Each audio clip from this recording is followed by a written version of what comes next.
Alright, listen up. Because this is a game right here that, I ain't gonna lie, this game right here pissed me off. If you're new to the channel, go ahead and subscribe, hit that like button so you don't miss any uploads from me. I'm Lethal Mindset, right? Bankhead Bullies are 4-0, playing against this team that's 34-10, so the team is obviously way better than what these numbers can indicate. Alright, my guy I'm going up against averages 20 points per game, as you just saw. Wavy.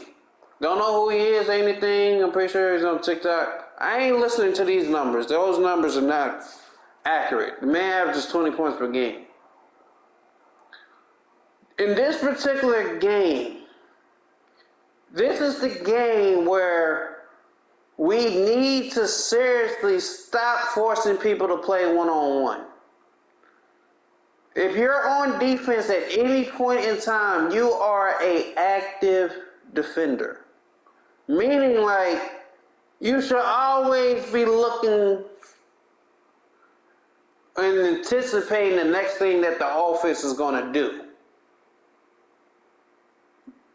And in doing so, you should anticipate what your teammates are going to do. Me on defense, I'm always moving. There's never a time I'm just sitting still defensively. It's a reason for that. If I sit still on defense, you know how much easier it is for the offense to score? If you don't ever, like, when the point guard bring the ball down the floor, you should be baiting him to pass the ball.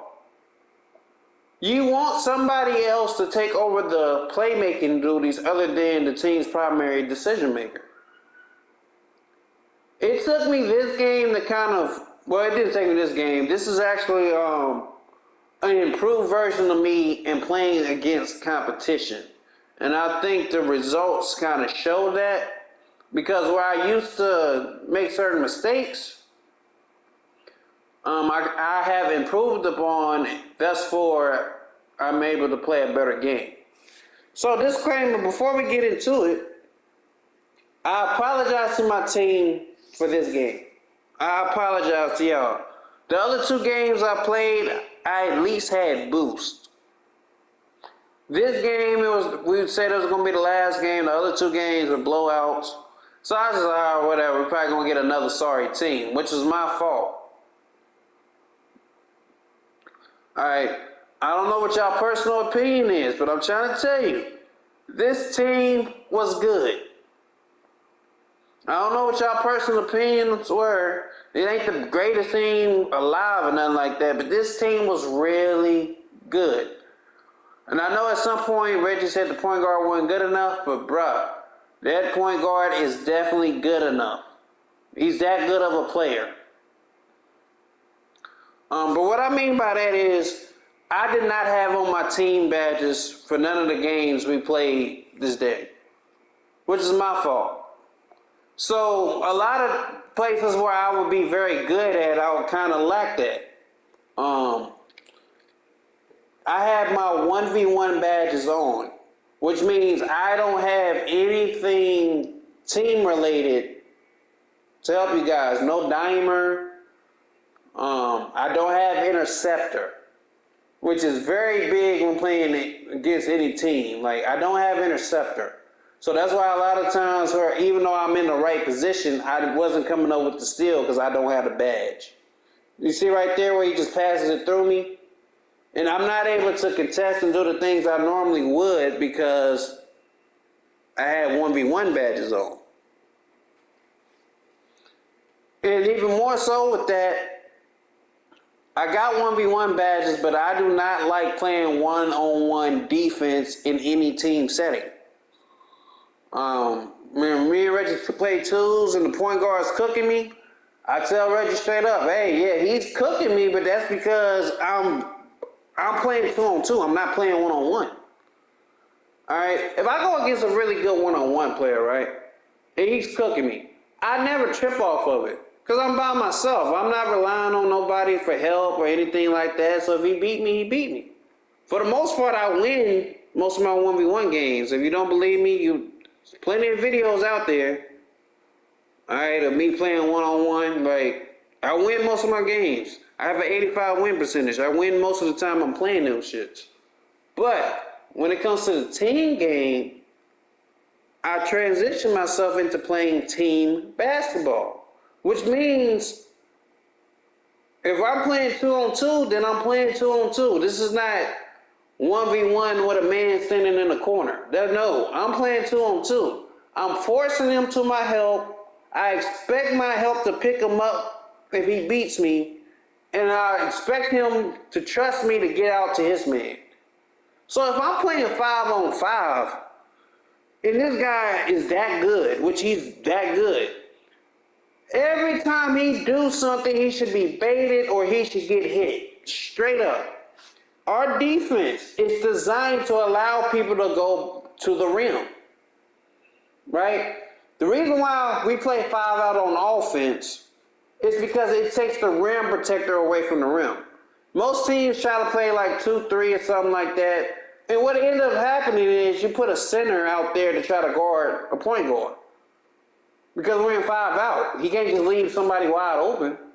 And even once teams figure out they can leave me wide open, I'm still too fast and I'm too good in a one-on-one scenario offensively to get the job done. Defensively, if a team plays 5 out against us, I'm still not playing one-on-one. You see right there how you beat me and Reggie picked them up? That's what I expect to happen. Right there, I don't have interceptor. That's what I'm kind of telling you guys. I didn't have interceptor, so that was my fault. You know, I got 1v1. As you can tell, I ain't got no extra stamina. I'm out of boost. And I always tell people all the time, you know, when we play a team game, always be the best version of yourself. This game, I was not the best version of me. Those extra boosts would have came in handy, and that probably is why the guard kept getting by me so easily. All right, but I tell you all the time, people can score, they just can't score easy. If a team can keep continually scoring easy, which this point guard was scoring pretty fucking easy, it was going to open everything else. But because we have experience and the knowledge, I was pretty happy that as a team, you guys decided the point guard can score as much as he wants to as long as everybody else ain't get involved. That works. All right, and then all we got to do is try to be efficient on our end. That works. I don't necessarily like it. I do not want to play one-on-one against these guards. Do not leave me on an island one-on-one with these guards, bro.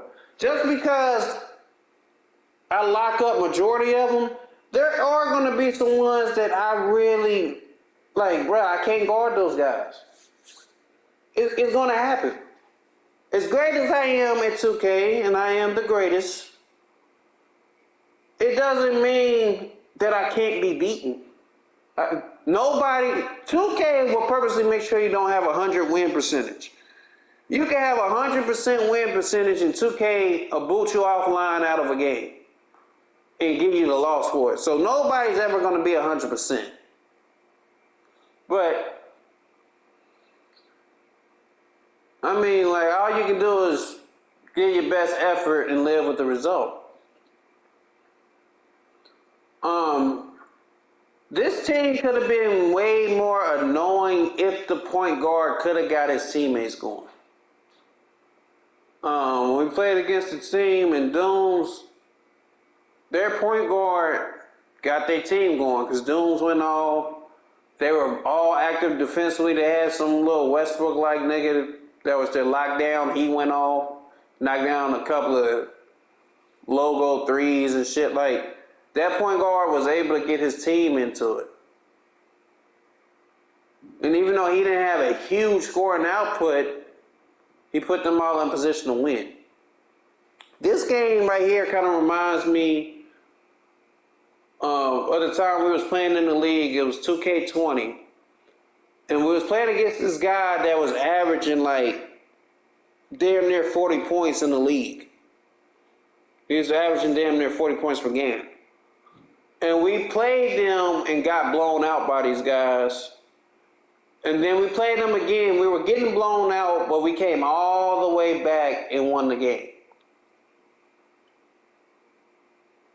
It probably was the worst win I ever been a part of, but what happened that game is something you're going to see later in this game, is that we started forcing other people to be the playmaker.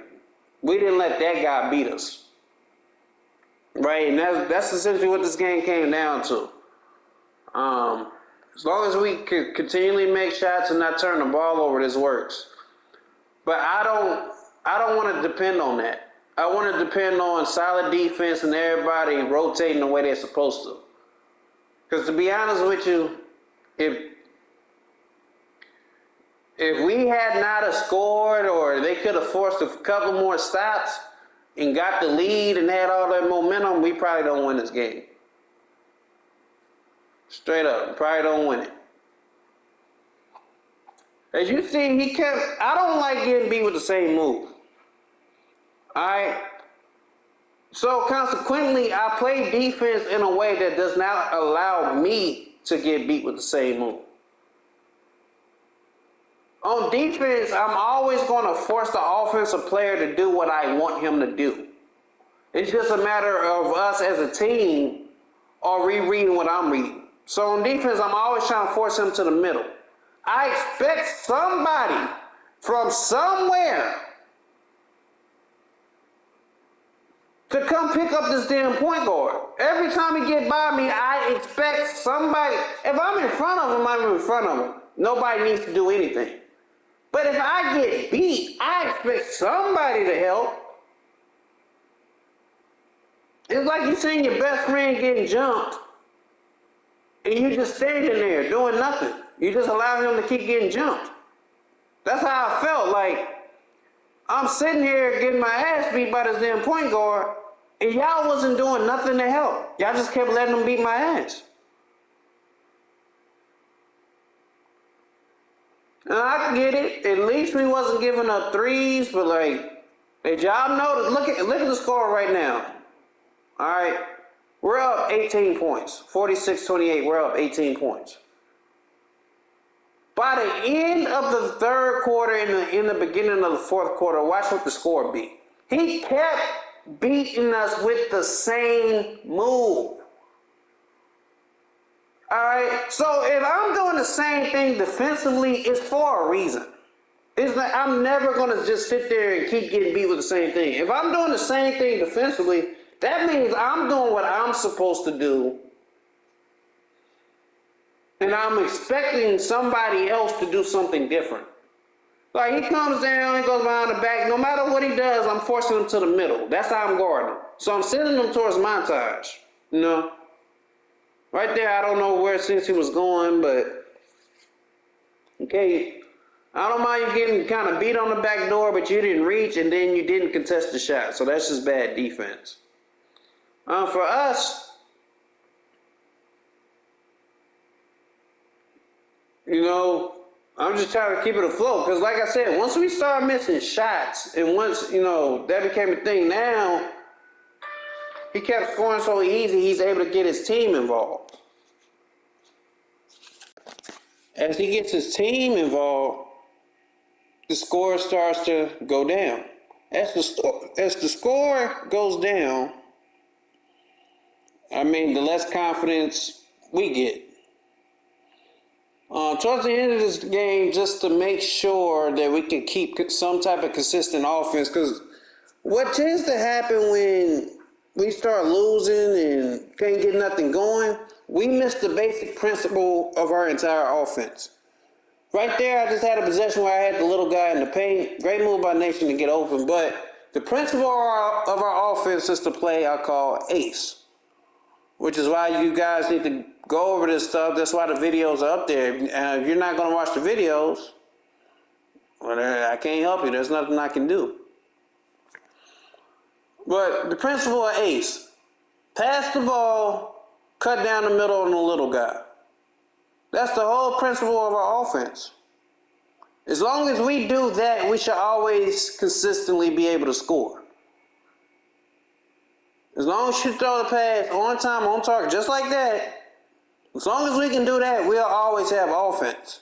So when we go into these droughts where, we're trying to ISO and nothing's going, that's when somebody needs to have the mind awareness to say, hey, let's get back to doing what we normally do.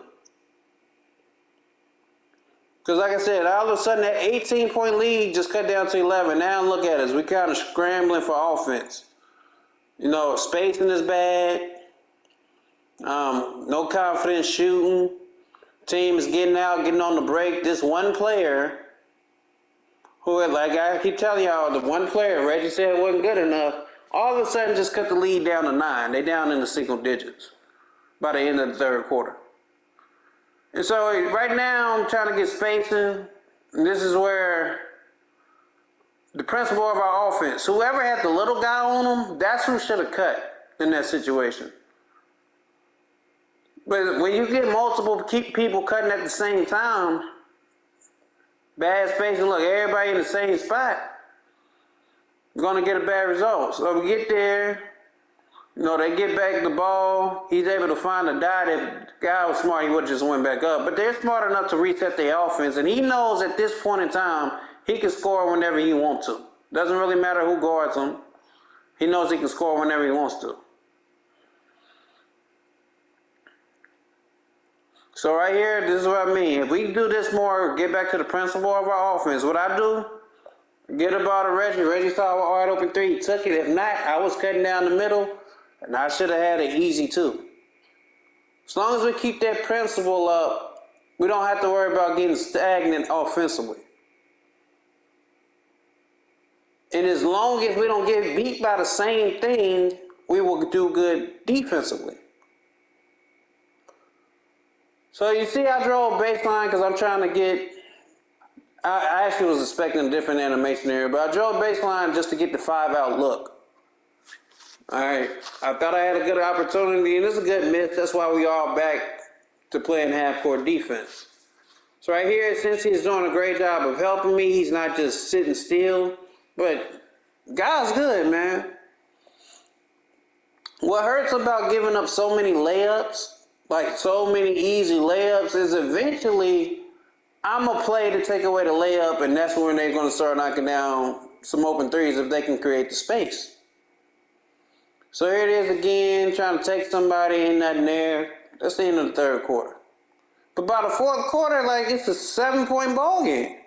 Matter of fact, 6-point ball game. No, 7. Okay, my math is off. It should be a 7-point ball. Yeah, it's a 7-point ball game. So what I do, I gave the ball to Reggie, cut down the middle, got us some instant offense. Defensively, like I said, man, I don't know. Like I don't feel like I'm playing bad, but like I said, I am not at my full capacity. Right here, if I had my stuff on, that would have been an interceptor pass. But because I don't, that's the only thing I blame on me. But how we played this particular game, I'm sorry, we could have guarded this guy a lot better. We got to force somebody else to beat us.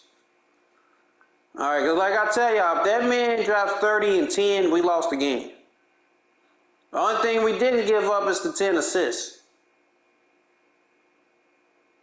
That's about it. Like, everything else was pointing towards them winning this game if we had to continue on the same path. But y'all did a great job of just giving up the 2s and not giving up the 3s. But I don't ever want to be in another game like this one where this one guy is so deadly that there's nothing we can do to stop him.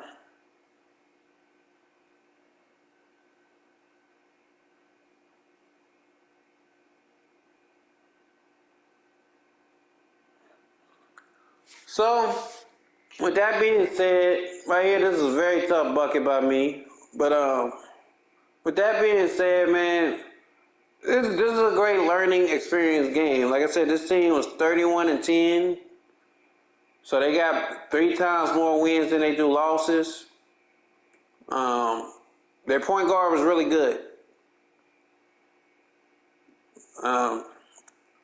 To be honest with you, most decent teams have at least 3 good players. I thought this team had, 3 decent players that all played well or at least ran their system very well. You can't judge it by how many points somebody scores. All you can do is go by the eye test and being disciplined. That's all you can really do. As you see right here again, it's a 7-point ball game, and we're kind of playing this tick for tack. You see 32.6 assists. If we had 4 more assists, we probably lost this game. Because think about it, 4 more assists is probably 3-pointers, which 4 times 3 is 12. You add 12 to the score they got now, we probably lose this game. So it's imperative that if we're going to keep playing this style, we have to agree to either just let the point guard cook me without making any threes, and we're going to stick to our offensive principle to score, or we got to do a much better job with help defense.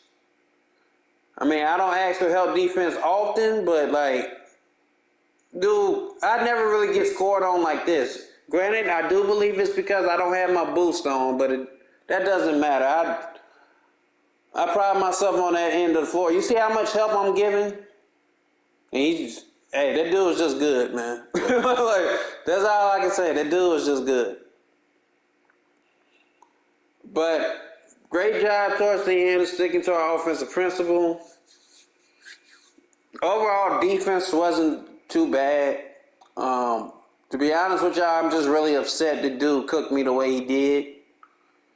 Even though I don't feel like I played terrible, I do not appreciate getting scored on in the manner in which I got scored on.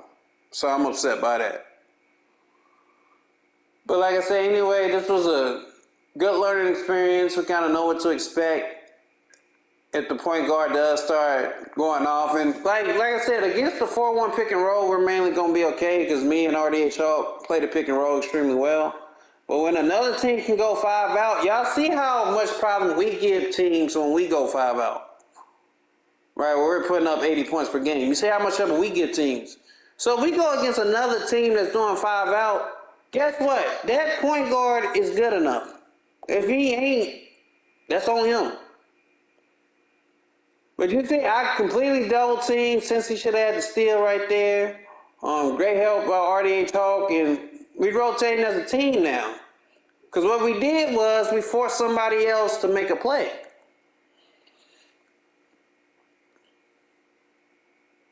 And it got so bad to the point where to be honest with you, I'm just looking for RDH Hawk. And I just kept going to him whenever we needed something. He tried to keep me from getting 20, but I put up my 20. I'm 2 assists shy. I'm about 1 rebound shy from where I want to be, but I did put up 20. So as much as the point guard scored on me, I felt like I redeemed myself by at least scoring 20. Anyway, it's been Lethal. I hope you guys have been enjoying the content. Make sure to subscribe to the channel if you're new. Hit that bell so you don't miss an upload from your boy. And I'll catch you guys in the next one, man. I'm out.